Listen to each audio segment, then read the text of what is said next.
Assalamualaikum warahmatullahi wabarakatuh. Kami dari kelompok 3 akan menjelaskan materi tentang darah. Saya sendiri Mary Salma dan kelompok lainnya Afwaiyah, Badratun Nafis, Rizka Jannah, Sri Agustina, dan T. Muhammad Fazar Khandi. Materi yang akan kami jelaskan yaitu tentang komposisi darah, menghitung sel darah merah dan sel darah putih, menjelaskan mekanisme pembekuan darah, dan membedakan mekanisme peredaran darah terbuka dan peredaran darah tertutup. Komposisi darah terdapat plasma sel darah merah atau eritrosit, sel darah putih atau leukosit, dan trombosit atau keping darah. Dapat dilihat pada gambar. Jika sampel darah disentrifugasi, terlihat pada bagian teratas cairan berwarna kuning pucat yang volumenya sekitar 55% dari volume total. Cairan tersebut dinamakan plasma. Sekitar 90% dari plasma adalah air. Sisanya, bagian yang terlarut meliputi protein, hormon, dan lebih dari 100 molekul berperan kecil atau termasuk asam amino, lemak, karbohidrat kecil, vitamin, dan berbagai produk limbah metabolisme yang lainnya, dan juga termasuk ion. Plasma adalah alat transportasi bagi sel-sel darah dan trombosit. Plasma darah merupakan cairan kekuningan yang tersusun dari 90% air, 8% protein atau albumin, globumin, fibrinogen, serta 0,9% mineral, oksigen, enzim, antigen, dan bahan organik lainnya. Albumin pada plasma darah berfungsi untuk memelihara tekanan osmotik. Fungsi plasma darah yang pertama untuk membawa glukosa atau gula darah yang merupakan nutrisi utama yang dibutuhkan untuk menghasilkan energi. Yang kedua, bertanggung jawab dalam transportasi hormon kortisol dan hormon tiroksin.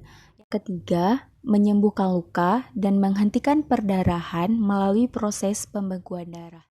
Baik, selanjutnya yaitu komposisi darah yang kedua yaitu sel darah merah atau eritrosit.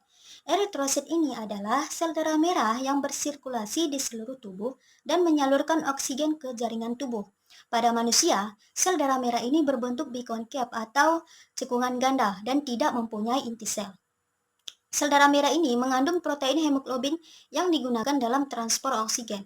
Adapun fungsi dari sel darah merah atau eritrosit yaitu untuk membawa oksigen ke seluruh sel tubuh seiring dengan pemumpaan darah yang dilakukan oleh jantung dan mengalir melalui pembuluh darah vena dan arteri. Selanjutnya yaitu sel darah putih atau leukosit. Leukosit ini mempunyai bentuk yang tidak tetap, tidak berwarna, dan mempunyai inti sel. Di dalam darah, komposisi sel darah putih ini sangat sedikit, yaitu kurang dari 1%. Adapun fungsi dari sel darah putih yaitu sebagai perespon imun, mengenali dan mematikan kuman penyakit yang masuk ke dalam tubuh manusia. Selanjutnya yaitu trombosit atau keping darah. Keping darah ini adalah fragmen sel yang terlibat dalam pembekuan darah. Bentuknya itu tidak teratur, tidak mempunyai inti sel, serta berukuran lebih kecil dibandingkan sel darah. Kemudian adapun fungsi trombosit ini yaitu yang pertama mencegah kehilangan darah. Fungsi trombosit yang pertama ini untuk menyumbat pembuluh darah yang rusak dan mencegah kehilangan darah. Dalam kondisi normal, trombosit ini bergerak melalui pembuluh darah dalam keadaan yang tidak aktif. Kemudian fungsi yang kedua yaitu pembekuan darah. Fungsi trombosit yang kedua ini adalah sebagai sarana yang digunakan untuk melakukan pembekuan darah. Tidak jauh berbeda dengan fungsi leukosit. Trombosit memiliki fungsi yang sama, layaknya sel darah putih pada umumnya. Kemudian melawan virus. Trombosit juga berfungsi sebagai sarana untuk melawan virus yang masuk ke dalam tubuh yang bisa mengakibatkan seseorang akan terjangkit suatu penyakit tertentu. Nah, kalau tubuh kekurangan trombosit, bisa dipastikan tubuh akan lemah dan mudah terserang berbagai macam penyakit. Kemudian selanjutnya itu mempermudah penyembuhan luka. Fungsi trombosit ini adalah sebagai sarana yang digunakan oleh tubuh untuk mempermudah penyembuhan luka pada bagian tubuh. Jadi apabila sedang mengalami luka di bagian tubuh, trombosit akan berkumpul ke tempat luka tersebut, kemudian memicu pembuluh darah untuk mengkerut atau yang berfungsi untuk menahan darah agar tidak banyak yang keluar. Nah, selanjutnya akan dijelaskan oleh teman saya. Selanjutnya menghitung sel darah merah atau eritrosit dan sel darah putih atau leukosit. Nah, jadi yang pertama penghitungan pada jumlah sel darah merah atau eritrosit. Nah, jumlah eritrosit dihitung dengan hemositometer tipe Improve Neubauer. Nah, darah tersebut terlebih dahulu diencerkan dengan larutan Hayem 200 kali pengenceran. Nah, larutan Hayem di sini berfungsi untuk mencegah penggumpalan darah pada saat menghitung jumlah sel darah merah. Nah, larutan Hayem ini juga berfungsi sebagai pemberi warna agar sel darah merah dapat dilihat dengan jelas bentuknya. Nah, kemudian setelah pengenceran lalu diletakkan di counting chamber, kemudian dilakukan penghitungan pada pembesaran 10 kali 40 kali. Nah, dengan menggunakan mikroskop. Nah, jumlah sel darah merah atau eritrosit dapat dihitung dengan menggunakan rumus SDM sama dengan NE dikali P per 0,02. Nah, dengan keterangan SDM adalah sel darah merah, kemudian NE adalah jumlah eritrosit pada 5 kotak hitung. Nah, kemudian P adalah angka pengenceran, nah itu 200 kali pengenceran. Kemudian 0,02 adalah volume total darah dalam 5 kotak hitung. 3. Nah, selanjutnya yang kedua yaitu penghitungan pada sel darah putih atau leukosit. Nah, jadi jumlah leukosit atau sel darah putih dihitung dengan hemositometer juga dengan tipe Improved Neubauer. Nah, darah itu terlebih dahulu diencerkan dengan larutan TURP.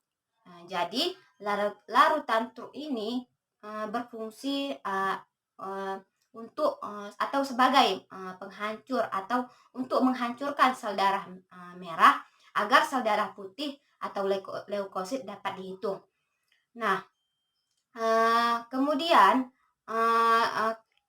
diencerkan dengan larutan TURP hingga 20 kali pengenceran lalu diletakkan di counting chamber. Kemudian dilakukan penghitungan pada pembesaran 10 kali 40 atau 400 kali pembesaran dengan menggunakan mikroskop. Nah, jumlah leukosit ini atau sel darah putih ini dapat dihitung dengan menggunakan rumus SDP sama dengan NI dikali P, nah kemudian per 0,4.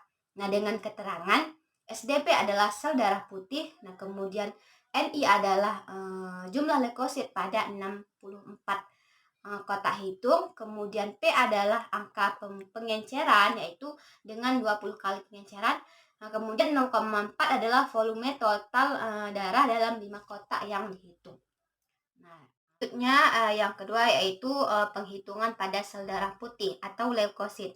Nah, jadi jumlah leukosit atau sel darah putih dihitung dengan hemositometer juga dengan tipe Improved Neubauer.